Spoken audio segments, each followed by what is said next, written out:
everybody. It's a great pleasure to be here. A strange thing happened on the way to a better world. In pursuit of an admirable quest, that is, a world free of sex discrimination, where you're judged on your own qualities and not your sex, truth and falsity went topsy-turvy.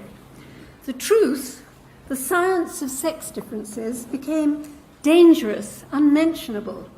And in its place, the conventional wisdom, which is a ragbag of ideas that have long been extinct but are kept ghoulishly alive by popularity, they became the entrenched orthodoxy, influencing public thinking, agendas, and policy making, and completely crowding out science and sense.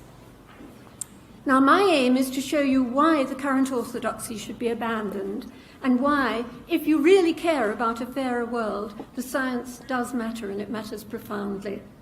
I'm going to take two examples, both about the professions, because they really very well epitomize the orthodox litany, how society systematically discriminates against women, and how at work they are victims of pervasive sexism. So, here are the conventional wisdoms. Well, women in ghettos. Why in medicine are men from surgery, women from pediatrics? In law, men from corporate, women from family. In science, men from physics, women from sociology. It's because women are ghettoized into stereotypically female professions and specialties, where prestige and pay are the lowest. And why is it always men at the top? The highest positions and prizes, whether influence or income, heads of state, CEOs, professors, Nobel laureates. Why? Because for women, there's a glass ceiling. For men, there's a glass elevator. Well, but you might be thinking, isn't that conventional wisdom true? Isn't the evidence compelling? No. Nonsense. It's wholly misconceived. It's both ignorant of modern science and it's fighting battles that have already been won. But before I explain to you about that, I've got two caveats. One is about averages. We'll be comparing averages, not differences between individuals. Try not to think in individuals, but about differences between groups. Specifically, how characteristics are distributed differently in the two groups, males and females. And second, let me stress that I'm emphatically not denying that discrimination exists. I'm not denying that. Rather, it can't be the whole story, and it certainly isn't the story in the way that it's generally told. So let's get straight to some science of sex differences, and I'll start with tastes, that is, with interests. There's an experiment in which sex-stereotyped toys, trucks and dolls, were given to mixed-sex groups. Now, I'm sure that all of you would guess correctly which sex preferred which, but these males and females were vervet monkeys. Now consider newborn babies. Even at 1 day old, girls prefer a human face and boys prefer a mechanical mobile. Now, neither those monkeys nor babies had been brainwashed, socialized, stereotyped, ghettoized, or any of these other things, and they hadn't even encountered toys or mobiles previously. Rather, what these results of these little experiments capture is an evolved sex difference in interests. Women are far more interested in people, and men are far more interested in things. This difference is one of the largest of all psychological differences between the sexes, and also it's by far the largest when measured in career interests. And that difference in career interests, by the way, hasn't changed over the past century since records were first kept. Even though there have been massive social changes, that still stands out as the largest difference in career interests. What's more, it's been found that a person's interests are the most powerful predictor of what their entire career will be like, even more so, surprisingly, than talent. So, Look at females in the UK professions. From over 80% in the people-oriented down to 6% in things-oriented. Well, ghettoization, really? Or might it not be choice? By the way, even those 6% female engineers are overwhelmingly in bioengineering, that is, working with people or other living things.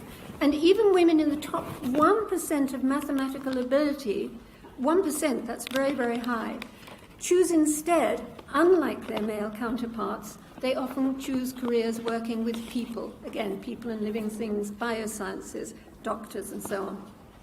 And yet, the conventional wisdom stubbornly refuses to acknowledge that women's own interests might be a cause of how they choose their what careers they're in. And now to temperaments and men at the top. Men are vastly more competitive than women. I'll tell you why very quickly. Quick evolutionary sketch. Give a man 50 wives and he'd have children galore, but a woman with 50 husbands, no advantage whatsoever. So, natural selection favoured men who competed strenuously for mates. And all men now are descendants of those victorious competitors. From this, much follows. Men are far more ambitious, status-seeking, hierarchical, single-minded, opportunistic, persevering, risk-taking. Their entire life strategy is a far higher risk, higher stakes game, and far more dedicated to winning. They notoriously find any area to be first, most, biggest, best. I got from the Guinness Book of Records, beer mat flipping, haggish hurling, or extreme ironing.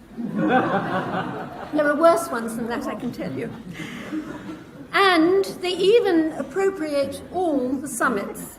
This was recently held in Paris, the Global Summit of Women.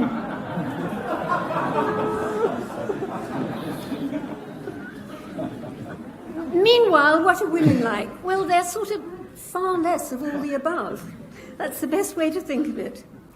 Now, obviously, greater male competitiveness alone pushes men to the top powerfully, but science also reveals another such sex difference.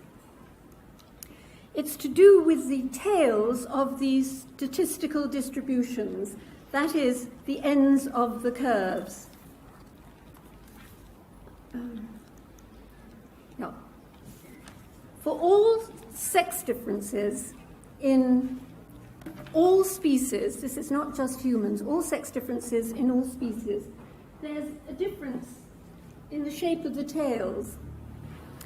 Among males, the variance, that's the difference between the best and the worst, and the most and the least, or whatever it is, tallest and shortest, is far greater than among females. Females tend to cluster round the mean, that curve there in the middle. Females tend to cluster around the mean. The tails are far less far apart, but among males, the variance can be great, huge. So males are almost bound to be overrepresented, both at the bottom and at the top. I think of this, I hasten to say metaphorically, as more dumbbells, but more Nobels.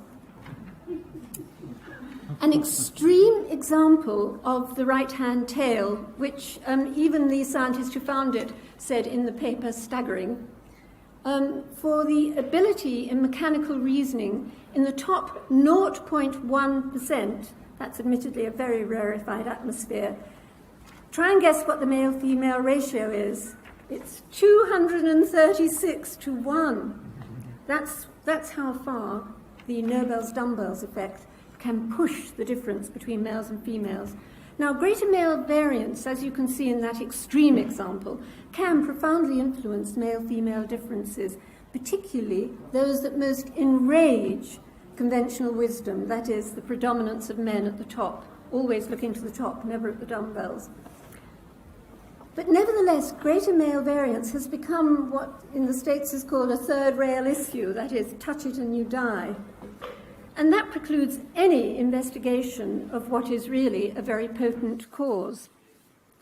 So, sex differences stem ultimately from different reproductive strategies, but they pervade our entire psychology, and their distribution differs, giving rise to differences between the two groups. So the life priorities of men and women are not identical.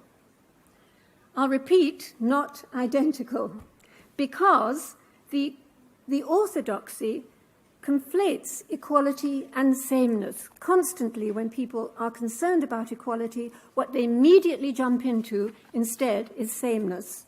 But you can't expect sameness in males and females. On average, there are these differences.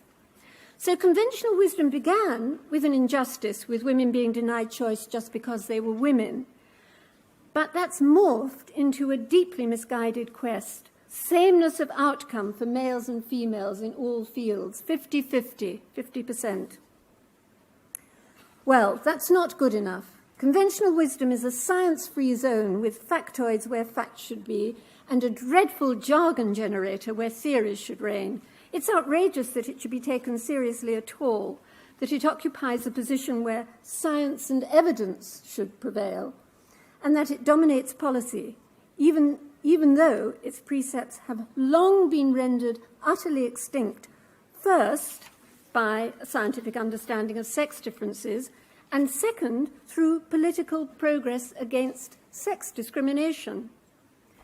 Now, science doesn't dictate goals. I'm not saying it's only science, but it can help us to achieve our goals. And as Marx didn't ever quite say, if we want to change the world, we first need to understand it. And how can we forge a fairer world if we allow beliefs that are long extinct to stand in the way of what is really indispensable, the Darwinian science of sex differences? Thank you. Science stands by itself. It doesn't care what people think about it. The universe didn't care about the Inquisition. It continued circling around. And genetics is like that. I mean, genetics is a scientific way to make sex boring. Okay, that's what I do professionally. And we discover things that may be uncomfortable. But if they're uncomfortable, too bad. I think the morals have to be put on one side. So I think that's the issue. People are unwilling to accept the truths of science on ideological grounds. And it doesn't really matter what the ideology is. It's the unwillingness to accept the truth I don't like. Mm-hmm. Helena, did you want to add to that?